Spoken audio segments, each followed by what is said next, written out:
Buenas tardes, ¿cómo les va? Vamos a hablar hoy de extensión de la quiebra como aquel instituto que se incorpora a lo que se han denominado acciones de recomposición patrimonial, que juntamente con la acción de responsabilidad y la revocatoria concursal o el sistema de ineficacia concursal, tiene por objeto tratar de obtener mayores bienes a fin de que se incorporen en la masa activa a repartir entre los acreedores para tratar de satisfacer las acreencias de estos en mejor medida. Pues entonces nos vamos a ir por una cuestión de tiempo y vamos a tratar de hacerlo lo más sintéticamente posible, porque podríamos estar hablando 4 horas de este Instituto de la Extensión de la Quiebra. Dentro de lo que sería un esquema básico y lineal, vamos a hablar de las dos clases de extensiones de quiebra que hay. Una que es la extensión de quiebra prevista por el artículo 160 de la ley concursal y la otra en el artículo 161 del mismo régimen legal. El artículo 160 establece que la quiebra de la sociedad importa la quiebra de sus socios ilimitadamente responsables. ¿Qué surge de ahí? Pues en primer lugar se trata de que tiene que haber la quiebra de un sujeto, de una persona jurídica, de una persona de existencia ideal, para que dentro de esa persona de existencia ideal, además tiene que existir socios con el carácter de ilimitadamente responsables. Si fuesen socios limitados, si no se diese esta situación de ilimitada responsabilidad, no se daría el supuesto de extensión de la quiebra. Ahora bien, dada la formulación del tipo normativo que establece que la declaración de la quiebra de la sociedad importa directamente, en forma automática, de pleno derecho, la quiebra de los socios ilimitados, tenemos que preguntarnos cuáles son esos socios y a quiénes alcanza. Y en este sentido se han tejido varias doctrinas o varias posiciones doctrinarias. En primer lugar, se estableció una posición más restrictiva que estaba encabezada por Mafía, el que entendía que solamente se podía propagar la quiebra del artículo 160 a los socios que originariamente habían asumido esa responsabilidad ilimitada en el contrato social. Es decir, aquellos socios que ab origine, decía él, habían sido garantes de la totalidad del pasivo social, habían asumido este carácter dentro del marco contractual al constituirse la sociedad, y no a otros. Luego, frente a esta posición, se presentaba la tesitura de Alberti, que establecía o decía que no solamente eran aquellos socios que ab origine, desde el primer momento, habían asumido la garantía ilimitada de responder por todo el pasivo social, sino todos aquellos otros que por imperio de las disposiciones del régimen societario, como sanción a inconductas o infracciones a la ley de sociedades, la propia ley establecía que perdían el límite de responsabilidad, convirtiéndolos en obligados solidarios e ilimitados respecto de todo el pasivo y respecto de ciertas situaciones en particular. Entre estas dos posiciones se presentaba la tesis del profesor Rosarino Ruillón, más moderada, más amplia, a la que adhirió la mayor parte de la doctrina nacional, en la cual él prescindía si había sido una responsabilidad adquirida por infracción al régimen societario o aquella contractualista que nacía del propio contrato social, sino que establecía que se iba a dar la extensión de la quiebra automática del artículo 160 cuando se presentasen supuestos en que los socios eran ilimitados de tal forma que respondían con todo su patrimonio por todo el pasivo social. Y frente a este trípode de posiciones se presentaban también aquellos otros que entendían que no se caía el supuesto de subsidiariedad previsto por la Ley de Sociedades en el artículo 56, que exige la previa exclusión del patrimonio de la sociedad para recién ahí poder ir contra los socios ilimitados y solidarios. Luego de varias posiciones encontradas y una doctrina más clásica y más tradicional, encabezada por Rivera, Manóvil, Ruillón, que entienden que la declaración de quiebra hace caer la subsidiariedad, se presentan frente a ellos autores más modernos que han escrito más recientemente sobre el tema, como Vítolo, Barreiro, que consideran que previamente hay que discutir el patrimonio de la sociedad para poder recién ahí traspasar la responsabilidad a los socios ilimitadamente responsables, cuando el tipo normativo establece que esa responsabilidad es solidaria e ilimitada pero subsidiaria, como sería, por ejemplo, el típico caso del socio de la sociedad colectiva. Bueno, frente a estas discusiones, entonces surge la necesidad de alguna manera de decir cuál es el elenco de socios al que va a alcanzar el artículo 160. ¿Quiénes son aquellos socios los que van a ser alcanzados por la norma y que van a poder, de alguna manera, llamémosle así, quedar en estado de quiebra refleja, de quiebra automática, de quiebra por extensión? Y se presentan aquellos distintos supuestos, entre los cuales cabe destacar que, adhiriendo a la doctrina más clásica, podríamos decir que van a ser los socios de la sociedad colectiva, los socios comanditados de la sociedad en comandita, que son los socios solidarios, los socios comanditarios, que son los socios limitados, en la medida que se inmiscuyan habitualmente en la administración societaria en la sociedad en comandita simple, de acuerdo a lo dispuesto por el artículo 137, inciso 1 y 2, o en la sociedad en comandita por acciones, conforme lo previsto por el artículo 315, al socio capitalista, artículo 141, al socio oculto, al socio aparente, a aquellos supuestos en los que el socio aparente fuera socio aparente y el socio real fuera un socio ilimitadamente responsable,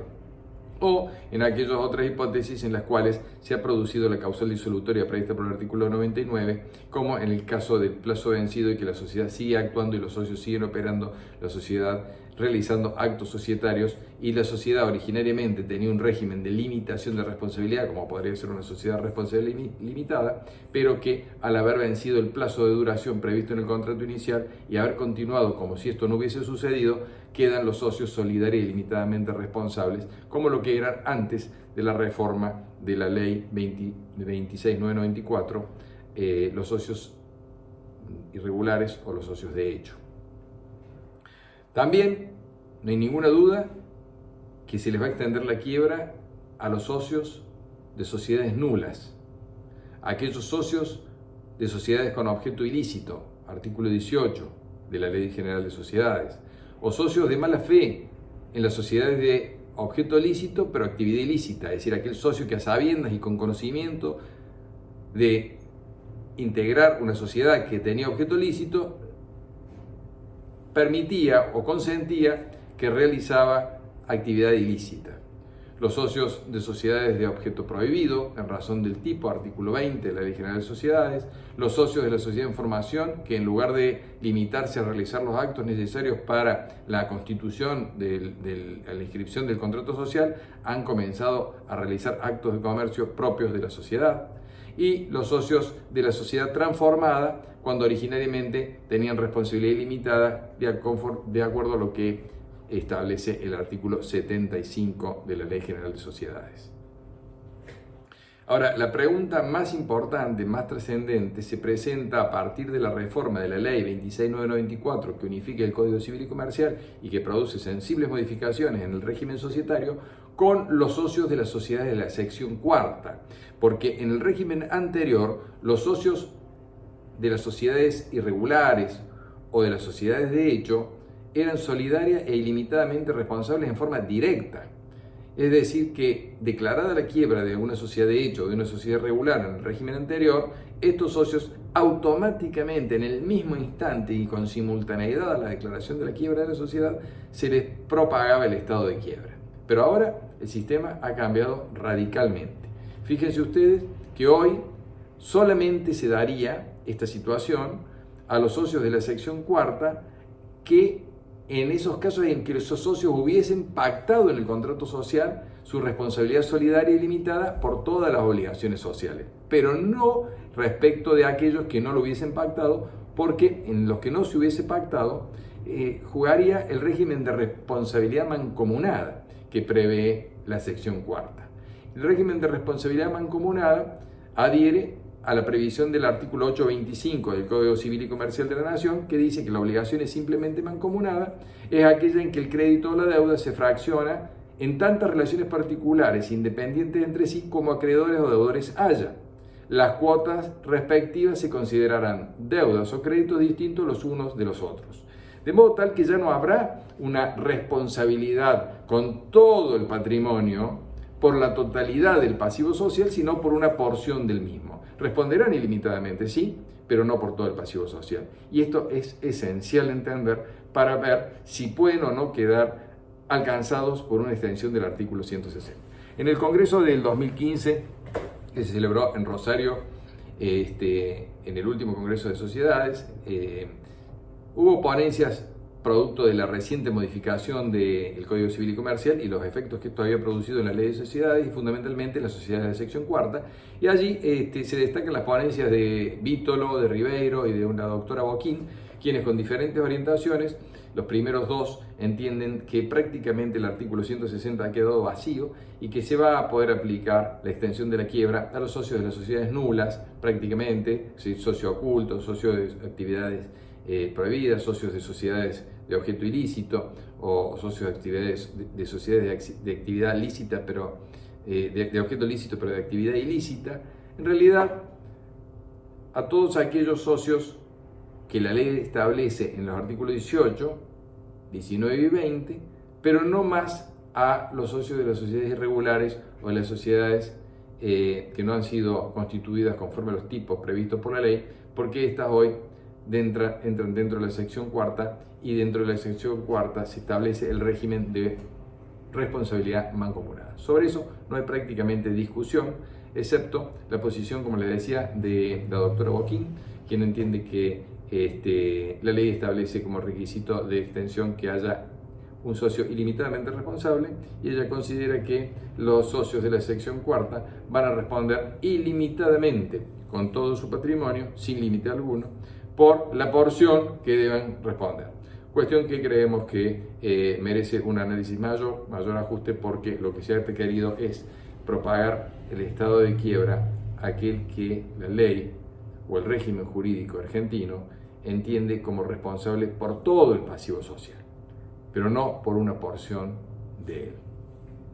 Y la obligación mancomunada, precisamente, lo que hace es limitar a una porción el pasivo de la sociedad. Pero existen otro grupo de socios que la ley, en el artículo 160, considera que son aquellos socios retirados, es decir, aquellos socios que han ejercido el derecho de receso o que han sido excluidos. La ley de concursos y quiebras ha incluido a los socios con responsabilidad ilimitada que se hubiesen retirado o hubiesen sido excluidos luego de producido el estado de cesación de pagos, aunque solamente por las deudas existentes hasta la fecha en que dicha separación se inscribió en el registro público de comercio, en el registro público. Es decir, la inscripción registral es determinante, puesto que si no se ha inscrito, va a ser alcanzado por la declaración de la quiebra por la totalidad del pasivo. Y si ha sido inscrito, se limitará hasta el momento en que se inscribió en el registro público. Pasamos entonces ahora al otro sistema que la ley de concursos prevé, que es el régimen sancionatorio. Ya no por una situación de quiebra de una sociedad en la cual hay socios ilimitadamente responsables, son garantes del pasivo de la sociedad, y en función de esa garantía se les propaga la quiebra para tratar de obtener con este estado de quiebra, aunque no se encuentre en estado de cesación de pagos, aunque se encuentre en in bonis, obtener la incorporación de mayores bienes a la masa activa a distribuir. Tengan presente ustedes que nunca va a ser una quiebra del socio a la sociedad, sino de la sociedad al socio. Es decir, el sistema que se prevé para estos casos es un sistema de quiebra descendente. Es decir, nos encontramos aquí con que de la sociedad va al socio, pero nunca la quiebra del socio puede generar efecto alguno en la sociedad de la que él mismo forma parte. En estos casos, ningún efecto se produciría en la sociedad si uno de sus socios entra en estado de falencia. Pasamos entonces, como decía, a la situación prevista por el artículo 161, que es una quiebra denominada quiebra sancionatoria y que tiene tres escenarios posibles: la actuación en interés personal, los controlantes abusivos y la confusión patrimonial inescindible. El artículo 161 del régimen nuestro concursal establece que la quiebra se extiende a, y aquí aparecen los tres tipos normativos. Primero, a toda persona que bajo la apariencia de la actuación de la fallida ha efectuado los actos en su interés personal y dispuesto de los bienes como si fuesen propios en fraude a los acreedores. Vamos a analizar ahora todos los elementos del tipo normativo para poder entender cuándo se da este supuesto. Lo primero que tenemos que destacar es que el inciso 1 del artículo 161 requiere de una quiebra primera, de una quiebra principal o anterior, que puede ser de una persona jurídica o de una persona humana. Y se va a extender a una persona humana o a una persona jurídica. Es decir, no se trata de la quiebra de una sociedad como condicionante, sino que puede ser cualquier clase de persona la quiebra principal y cualquier clase de persona la quiebra extendida o el extendido. Tiene que haber habido un poder de dominación, un señorío, una utilización de los bienes de la fallida como si fuesen propios, en beneficio personal, en interés personal, y todo eso hecho en fraude a los acreedores. Ahora fíjense ustedes que la ley habla de los actos, dice los actos, y dice a toda persona que bajo la apariencia de la actuación de la fallida ha realizado los actos en su interés personal. Pero ya la jurisprudencia, en el fallo Macrini y Hermanos, en un tribunal de Rosario, la Cámara de Rosario, estableció que es un problema más bien cuantitativo que un problema cualitativo que cuantitativo. No se tratará de los actos por la cantidad de los mismos, sino por la envergadura, la trascendencia, la incidencia que ese acto o esos actos hayan tenido en el estado de cesación de pagos, en agravar la situación de insolvencia de la deudora. Por lo tanto, no vamos a tener que condicionar a la existencia de una pluralidad de actos, sino que con que haya uno solo que sea de suficiente envergadura, será suficientemente, será el elemento suficiente como para la configuración del tipo legal. El nexo causal también es muy importante, porque ese acto o esos actos tienen que tener una relación de causalidad adecuada para que tengan envergadura de forma tal que hayan incidido determinantemente en el estado de insolvencia de la deudora. Si eso no fue así, y fueron actos aislados, sin trascendencia, y que pueden ser reñidos con el derecho y que pueden ser considerados en beneficio de quien ejerce el señorío o el poder sobre la persona o sobre la fallida, no van a tener la envergadura como para poder ser causales de la extensión de la quiebra. Serán causales de una acción de responsabilidad, seguramente, serán causales de una acción propia de indemnización por los daños y perjuicios causados, pero no alcanzarán a integrar este inciso primero de la extensión de la quiebra, de gravísimas consecuencias, porque es propagarle todo el estado de falencia a una persona que no se encuentra en estado de cesación de pagos. A su vez, la conducta tipificada y de alguna manera reñida con el derecho es la disposición de bienes como si fueran propios y que todo ello haya sido hecho en fraude a los acreedores. La disposición de bienes como si fuesen propios pueden ser ceder créditos, realizar actos, compensar deuda propia, disponer de aprovechamiento de oportunidades de negocios o omisiones, dejar para hacer negocios, hacer actos de renuncia, dejar vencer plazos o que se produzcan prescripciones o caducidades o pérdidas de derecho en beneficio de otro y en fraude a los acreedores. Si no hay fraude a los acreedores, todos estos actos serán meras improlijidades, serán actos que podrán ser atacados por otro instituto del ordenamiento jurídico, pero no susceptibles de ser considerados causales de extensión de la quiebra. Vamos rápidamente a los otros dos supuestos para no alargar demasiado este video y vamos a hacer un segundo video con los aspectos procesales. Ahora bien, La segunda de las hipótesis de la quiebra sancionatoria es la quiebra al controlante abusivo. Insisto, el tipo dice, la quiebra se extiende a, en el inciso segundo dice, a toda persona controlante de la sociedad fallida cuando ha desviado indebidamente el interés social de la controlada, sometiéndola a una dirección unificada en interés de la controlante o del grupo económico del que forma parte. Bueno, lo primero que tenemos que ver aquí es que tiene que haber un sujeto quebrado que se trate de una sociedad. Es decir, no habría supuesto de extensión de controlante, como en el inciso anterior, cuando se tratase de una persona humana. Tiene que haber una sociedad fallida y tiene que haber un controlante que puede ser una sociedad o puede ser una persona humana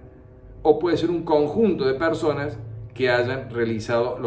el ejercicio del control abusivo. Fíjense que la misma norma dice, se entiende por controlante a aquella persona que en forma directa o por intermedio de una sociedad, en forma directa o a través de una sociedad a su vez controlada, posee participación por cualquier título que otorgue los votos necesarios para formar la voluntad social. Es decir, que domine dentro de la asamblea ordinaria. Y también a cada una de esas personas que actuando conjuntamente, en grupo, por una sindicación de acciones, por actuar por un pacto de accionistas, actuando conjuntamente, poseen participación en la proporción indicada en el párrafo anterior y que sean responsables de la conducta descrita en la primera parte de este inciso. ¿Cuál es la conducta descrita en la primera parte de la norma? Es que se haya desviado indebidamente el interés social de la controlada, sometiéndola a una dirección unificada, en interés de la controlante o del grupo económico del que ésta forma parte. ¿Cuáles son entonces los elementos del tipo normativo? Precisamente, abuso de control societario, consistente en que en el desvío del interés social de la controlada, en la sumisión a una dirección unificada y en que todo eso haya sido hecho en beneficio de la propia controlante o del grupo del que la controlante o del que la controlada forma parte. El control entonces, de acuerdo a la descripción legal que acabamos de ver, es el control jurídico interno, tanto de derecho como de hecho. Es decir, el control es aquel que se define por contener o por otorgar los votos necesarios para formar la voluntad social en las asambleas ordinarias. Quien tiene la fuerza para ejercer dentro del órgano de gobierno para tomar una decisión es controlante, y ese controlante puede ser una sola persona o varias personas actuando de consumo. Esas varias personas conjuntamente actuando que reúnen los votos necesarios para formar la voluntad social serán los sujetos pasibles de extensión, porque habrán hecho el ejercicio del control, que es lo que justamente la ley está sancionando. Entonces aquí nos encontramos con que, bueno, hay una síntesis bastante clara que establece Manóvil, muy pedagógica, que en definitiva se trata de un hecho o actuación, desvío del interés social, producido a través de un medio, el sometimiento a una dirección unificada, para satisfacer un interés ajeno a la sociedad, el de la controlante o del grupo del que forma parte. Y tiene que haber, evidentemente, un nexo causal adecuado entre ese desvío indebido, que dice la ley, desvío indebido, siempre el desvío del interés social es indebido, ese desvío del interés social y el resultado de la quiebra. Nos encontramos entonces en un tipo legal muy estricto, que tiene que ser de interpretación restrictiva y que se va a presentar en la medida de que se den todos y cada uno de estos elementos del tipo normativo, que no pueden faltar porque la resolución es tan drástica, la consecuencia es tan grave que se tiene que aplicar aquí un criterio de tipicidad restrictiva y de adaptación a cada uno de los elementos que prevé la norma. Si se dan algunos y no otros, no se va a aplicar la extensión de quiebra por abuso de control. Nunca pueden pensar que la quiebra de una sociedad controlada por sí solo va a significar la extensión de la quiebra a la controlante. Solamente se va a dar ese fenómeno si se dan todos y cada uno de los elementos previstos en el artículo 161, inciso 2, en forma completa para que pueda extenderse la quiebra a la controlante. El último inciso es el inciso tercero del artículo 161, prevé la declaración de la quiebra cuando hay confusión patrimonial inscindible y dice que la quiebra se declarará a toda persona respecto de la cual existe confusión patrimonial inescindible que impida la clara delimitación de sus activos y pasivos o la mayor parte de ellos. Esto es una fórmula nueva prevista para la aplicación de una extensión de quiebra cuando hay una promiscuidad tal, una mezcla tal dentro de los activos y de los pasivos o de la mayor parte de ellos, que impida poder diferenciar claramente de quién es uno y de quién es el otro. Esto es fundamental poder entender para poder comprender que la quiebra tendrá una propagación hacia la persona confundida o mezclada o cuyos patrimonios no pueden identificarse, precisamente para formar una masa única y que dentro de esa masa única puedan liquidarse todos los bienes y puedan hacerse todas las compensaciones y necesarias verificaciones de crédito para tratar de obtener un mayor rédito a los acreedores de la quiebra principal. Bueno, dentro de esta confusión patrimonial inscindible, los recaudos legales que podríamos resumir son la declaración de quiebra persona física o jurídica, es decir, que la quiebra principal o anterior va a ser la quiebra de una persona física, humana, o de una persona jurídica, que tenga una confusión patrimonial tal de ambos patrimonios que permitan o que impidan conocer acabadamente cuáles son los activos y los pasivos de ambas o la mayor parte de ellos. No alcanza con que lo que no se pueda determinar son las deudas o los bienes. Tienen que ser las deudas y tienen que ser los créditos, tienen que ser las deudas y tienen que ser los bienes, o la mayor parte de ellos,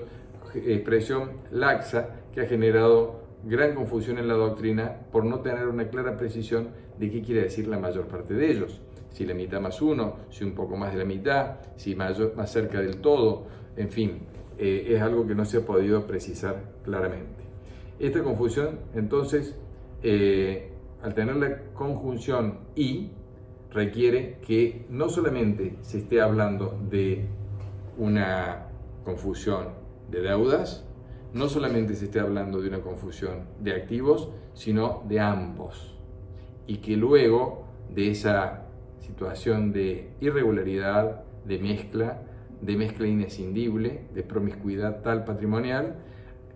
imponga la declaración de quiebra de ambos sujetos titulares de estos bienes, personas humanas o personas jurídicas, para que se realice todo dentro de una masa común. En el próximo video veremos la situación, las distintas situaciones procesales y fundamentalmente estableceremos de qué se trata cuando nos referimos a masa única o a masas separadas. Gracias.